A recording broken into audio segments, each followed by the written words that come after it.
Reparar es corregir, reparar es remediar. El concepto de reparación tiene una acepción también muy interesante, el término, que es mirar con cuidado, atender. Y precisamente creo que esto es lo crucial para entender bien las profundidades y las complejidades de la reparación. ¿Cómo podemos reparar lo que provoca multitud de daños entrelazados, un daño personal, un daño interpersonal, un daño social y un daño político en el caso del terrorismo?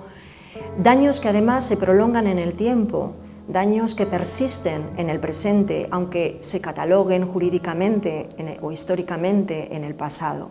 Es preciso entender estas dimensiones objetivas y subjetivas, junto con las dimensiones personales, colectivas y estructurales, para entender cómo podemos reparar.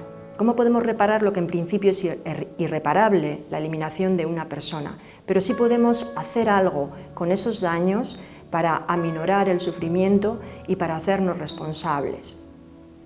Es muy importante entender esa interrelación de la reparación. No podemos quedarnos solamente, por ejemplo, en la reparación de lo económico, porque eso no en ningún modo nos da el valor de lo que supone ese sufrimiento en esa multitud de esferas y cómo se prolonga en el tiempo. Por eso es preciso entrelazar el derecho y el deber paralelo de reparación con otros derechos como son el acceso a la justicia, como son la información, como es un trato respetuoso y como es la memoria.